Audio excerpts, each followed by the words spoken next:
She laughed. You really think I'd ever introduce you to my parents? Right in front of her friends. I just smiled and said, Don't worry, you won't have to. Then I left without another word.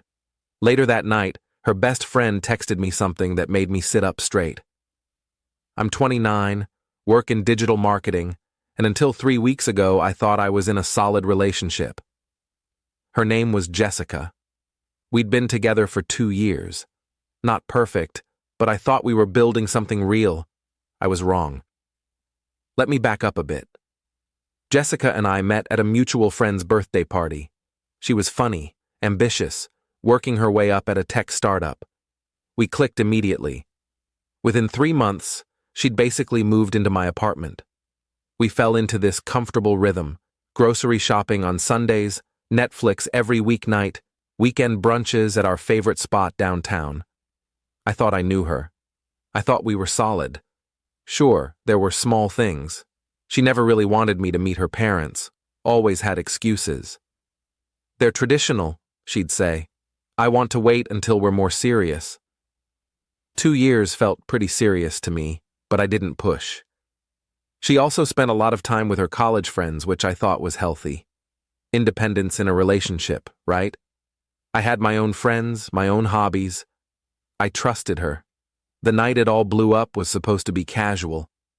Jessica invited me to meet her at this trendy bar downtown, where she was hanging out with her college friends. I'd met a few of them before, but this was a bigger group, maybe 7 or 8 people. I showed up around 8, found her at a table near the back, surrounded by mostly women and one guy I didn't recognize.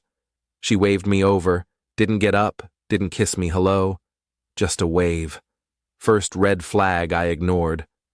I sat down in the empty chair next to her, ordered a bourbon on the rocks, tried to join the conversation. They were talking about some trip they all took to Miami last year. I wasn't there, obviously. Jessica had told me it was a girls' trip, and I'd encouraged her to go, even helped her book the flight. So I just listened, nodded along, laughed when appropriate. I felt like an outsider, but I figured I'd warm up to the group eventually. Then one of her friends, Melissa, turned to me with this bright smile and said, So when are you finally meeting Jess's parents? You guys have been together forever, right? Like 2 years? I started to answer, something casual like, hopefully soon. But before I could get the words out, Jessica laughed. Not a nervous laugh, not an uncomfortable laugh. A genuine, dismissive laugh that cut through the noise of the bar. She looked at Melissa, then at me, and said, You really think I'd ever introduce him to my parents? The table went dead silent.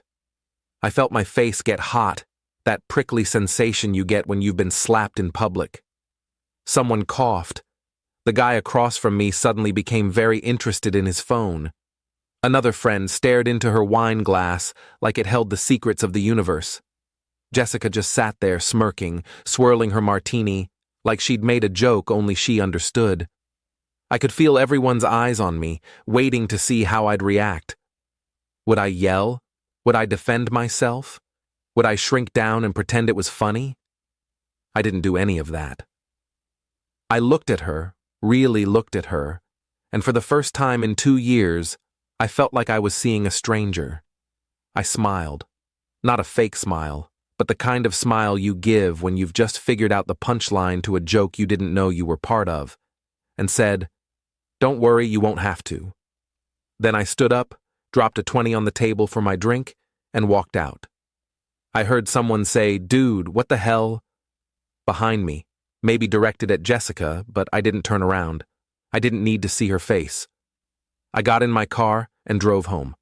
My hands were shaking the whole way. Not from anger, from adrenaline, from the sudden, crushing realization that I'd wasted 2 years of my life on someone who saw me as a joke. I expected her to text me, call me, something, apologize, explain, beg me to come back. But my phone stayed silent for 3 hours. I sat on my couch, staring at the wall, replaying the moment over and over. What did I miss? How did I not see this? Was I just a placeholder? A warm body to fill space in her life until something better came along? Then, at 11:47 p.m., my phone buzzed. But it wasn't Jessica. It was her best friend, Lauren. We'd always gotten along well. She was the one who'd told Jessica I was a good guy when we first started dating, who'd vouched for me. She was calm, reasonable, the kind of person who didn't do drama. The text said, "Hey, I need to tell you something. Can you call me?" I stared at that message for a full minute before I called her. My stomach was in knots. She picked up on the first ring. "Hey," she said. Her voice was tight, shaky, like she'd been crying or was about to. "What's going on?" I asked. "I'm so sorry about tonight," she said. "That was completely fucked up. I told Jess that in the parking lot. But there's more you need to know, and I can't keep quiet anymore." My stomach dropped. "What do you mean?" "Jessica's been seeing someone else. For like 6 months. I couldn't breathe. The room tilted. "What?" "His name is Connor. He's some finance bro she met at a networking event back in April. She's been telling us you guys are basically over, that you're just, I don't know, convenient. She said she's waiting for the right time to break up with you, but honestly, I think she just likes having you around. Financial security, emotional support, whatever. I didn't know the full extent until tonight when she was laughing about you after you left. She said you're too nice to make a fuss, that you'd just accept whatever she told you. And I couldn't sit with that anymore. You don't deserve this." I felt numb. 6 months? Yeah. I'm sorry. I thought you knew. I thought maybe you guys had some weird arrangement. But tonight made it clear you had no idea. And that's not okay. I thanked her. I don't remember what else I said. My brain was static. I hung up and sat there in the dark until 3 in the morning, just processing. 6 months, half a year. All those nights she said she was working late, all those weekends with the girls, all those times she'd been distant or distracted. She'd been with him. Then I started planning. Update 1, Jessica finally texted me the next afternoon. "Hey, can we talk? I think you overreacted last night." Overreacted. Like I was the problem. I didn't respond. Instead, I called my buddy Marcus, who works in IT security. I asked him a hypothetical question about shared cloud storage and whether someone could access another person's backups. He explained it to me. Turns out, Jessica and I had been using the same iCloud family plan for over a year to save money, her idea, ironically, which meant I technically had access to her photo backups if I knew her login, which I did because she'd used my laptop 100 times and her password was saved. I'm not proud of what I did next, but I was hurt and angry and I needed to know the truth. I logged in, and there it was. Hundreds of photos. Her and this Connor guy. Vacations I thought she took with work friends. Romantic dinners. Hotel rooms with rose petals on the bed. There was even a photo of them from 2 months ago at what looked like his family's lake house, both of them in matching Christmas sweaters, his arm around her waist, her leaning into him with the kind of smile she used to give me. I felt sick. I downloaded everything. Then I logged out and cleared my search history like I was committing a crime. She called me that night. I didn't pick up. She left a voicemail, her voice sweet, almost annoyed. "Look, I'm sorry I embarrassed you. I was drunk and stupid. Can we please just talk? I miss you." I texted back. "We can talk tomorrow. Coffee at Brewed Awakening, 2 p.m. She replied immediately, "Okay, thank you. I love you." I stared at those 3 words. I love you. Did she? Had she ever? I didn't respond. Update 2. She showed up 15 minutes late, wearing the blue sundress I'd bought her for her birthday. She sat down across from me, smiling like nothing had happened, like she hadn't humiliated me in front of her friends, like she hadn't been living a double life.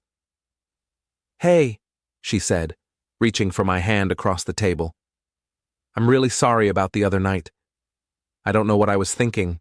I was drunk and being stupid." I pulled my hand back. "Tell me about Connor." Her face went white, literally drained of color. "What?" "Connor. The guy you've been seeing for 6 months. She opened her mouth, closed it, opened it again. Who told you that? Does it matter? It's not what you think, she said, and I almost laughed because that's what they always say. We're just friends. Stop. I pulled out my phone, opened the photos folder, and slid it across the table. I have about 300 photos that say otherwise. Her hand shook as she picked up the phone. She scrolled for maybe 5 seconds before she put it down, her eyes filling with tears. How did you iCloud family plan? I said. You're terrible at technology, by the way. You should probably change your password. She started crying. Real tears this time, not the manipulative kind she'd use when she wanted something. These were panicked, desperate tears. I didn't mean for this to happen. Connor and I we connected. We met at this event and started talking, and it just happened. But I do care about you. I didn't want to hurt you. You didn't want to hurt me, I repeated slowly. But you humiliated me in front of your friends, spent 6 months lying to my face, and let me think we had a future together while you were planning your life with someone else. I was confused, she said.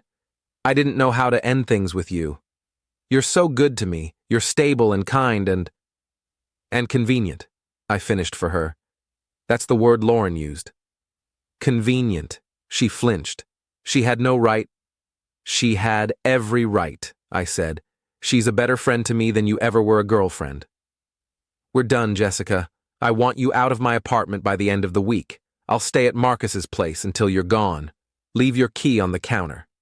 She grabbed my hand across the table, her nails digging into my skin. Please, can we just talk about this? I'll end things with Connor. I'll do whatever you want. I made a mistake. Please. I pulled my hand away and stood up. No, we can't. And you should know. I already talked to the landlord this morning. The lease is only in my name. You have no legal right to stay. So pack your stuff and get out. I left her sitting there, crying into her cold coffee. I'd already talked to my landlord that morning, explained the situation. He was sympathetic, told me I had every right to ask her to leave. Update 3. She moved out in 3 days. Lauren helped her pack, texted me updates so I'd know when it was safe to come home. She's taking the coffee maker, one text said. I didn't care. She could take whatever she wanted. I just wanted her gone. Lauren texted me after, she's a mess. But you did the right thing. I'm proud of you. I blocked Jessica on everything, phone, social media, email. I even blocked Connor, though we'd never spoken and never would. I needed a clean break, a fresh start, no reminders. 2 weeks later, Lauren texted me again. Are you sitting down? My heart sank. What now? Connor broke up with Jessica. I actually laughed out loud in the middle of the grocery store. Why? Apparently he didn't know she was still in a relationship with you. She told him you guys broke up last year, that you were just roommates finishing out a lease. When he found out the truth, I think someone from our group told him, he lost it. Called her a liar and a cheater and blocked her on everything. Karma, I said, and I meant it. There's more, Lauren said. She tried to go back to her parents' house. They kicked her out. What? Why? Her mom found out about the whole thing. Jessica's parents loved you, by the way. They thought you were going to propose. Her mom had been asking about you constantly. When they found out what Jessica did, her mom told her she was embarrassed to call her her daughter. Said she didn't raise her to be a cheater and a liar. I didn't know how to feel about that. Part of me felt vindicated, like the universe was balancing the scales. Part of me just felt sad. Sad for the time I'd wasted. Sad for the person I thought Jessica was. Sad for the future I'd imagined that would never exist. Final update. It's been 3 weeks since I walked out of that bar. Jessica's apparently staying with Melissa now, the same friend who asked the question that started everything. I heard through Lauren that she's been trying to reach out to me through mutual friends, asking if I'd give her another chance, saying she's learned her lesson and grown as a person in 3 weeks. I won't. Last week, I went on a date with someone new. Her name's Rachel. We matched on Hinge. She's a 4th-grade teacher, loves hiking, has a golden retriever named Pepper. On our first date, we talked for 3 hours and closed down the restaurant. On our second date, she asked me, "So when do I get to meet your friends? I want to know the people who are important to you." I smiled and said, "Whenever you want." She squeezed my hand across the table and said, "Good answer." I'm not healed yet. Some days I still think about Jessica, about what I missed, about how someone can lie to your face for 6 months and sleep next to you at night. I think about all the signs I ignored, all the red flags I explained away because I wanted to believe we were happy. But I'm getting there, and I know now what I won't accept. I won't be someone's backup plan. I won't be someone's joke. I won't be convenient. Lauren told me yesterday that Jessica's been posting cryptic Instagram stories about losing the one and regret, and if I could turn back time. I haven't looked. I don't need to. That chapter is closed. I'm moving forward. I'm building something new. And honestly, I've never felt lighter.